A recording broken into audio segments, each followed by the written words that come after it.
Hello लोगोफोर, नोंथांमोननि गेजेराव आं आरो मोननैसो गोदान सुंद' आपडेट भिडिअ लानानै फैबावबाय। दिनैनि बे आपडेट भिडिअनि गेजेरजों नोंथांमोननि सेराव फोरमायनानै होगोन फावखुंग्रि मिथि नार्जारी लोगोसेनो फैनो गोनां आबुं बर' सावथुननि गोदान आपडेट। बेनिखायनो जायफोर नोंथांमोना भिडिअखौ जोबजासिम नायलांनो गोसो, आसा खालामबाय नोंथांमोना भिडिअखौ जोबजासिम नायलांगोन होननानै। लोगोफोर, गिबियाव सावरायगोन बारमोदाय फिल्म प्रडाक्शन बेनारजों दिहुनजानाय बे बोसोरनिनो फैनो गोनां जों बर' मुंनि आबुं बर' सावथुना फैबाय थानाय दाननि 3 सेप्तेम्बर खालाराव रिलिज खालामजागोन।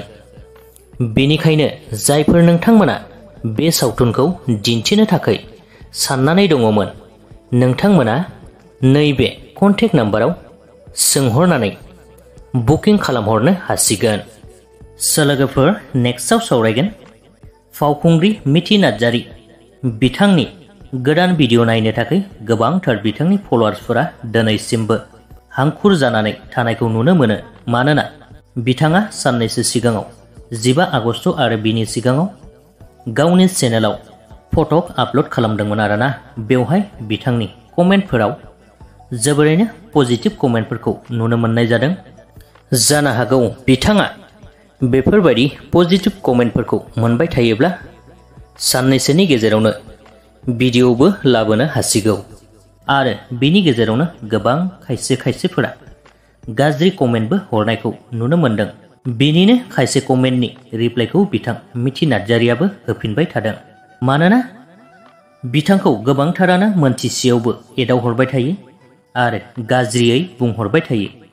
लोगोफोर, नोंथांमोन गोबाङानो बिथांखौ कनफिउज जानानै दं खोमा दिनैसिमहालागै। बेनिखायनो आङो नैबे भिडिअनि गेजेरजों नोंथांमोननो फोरमायनानै होनो नागिरबाय। जेब्ला मिथिंगा बर' बिथाङा क्लियारिफिकेसन भिडिअ लाबोदोंमोन, बे भिडिअनि कमेन्टआव बिथाङा रोखा खालामनानै होदों जे बिथाङा मिथिंगा बर' बिथाङा गाराखैब्लाबो बिथाङा गारबाय होननानै कमेन्टनि गेजेरजों फोरमायनानै लादों। लोगोफोर, बै समाव नोंथांमोननो खिन्थायाखैमोन, नाथाय दिनै खिन्थानानै होनाय जाबाय। लोगोफोर, बै समाव बिथां मिथि नार्जारीया कमेन्टआव मा लिरहरदोंमोन नोंथांमोननो स्क्रिनआव दिन्थिनानै होनि, नोंथांमोना नायलांबानो जाबाय। नै नों दाउला, नों गाराबाबो आं गारबाय।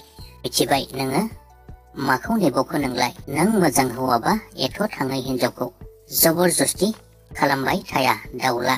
नों आंखौ मा खालामो खालाम, पुलिसनो होयो ना मानो होयो? बेफोरबायदि गोबां लिरहरदों। बेखिनियावनो नोंथांमोना मिथिखाबाय जानांगौ। लोगोफोर, आसा खालामबाय नोंथांमोन खायसेया कनफिउज जानानै सोंहरबाय थानाय, बिथांखौ एदावहरबाय थानायफोरा दायो एसेबाबो क्लियार जाबाय जानांगौ। आसा खालामो नोंथांमोना बे भिडिअखौ नायनानै मोजां मोनबाय।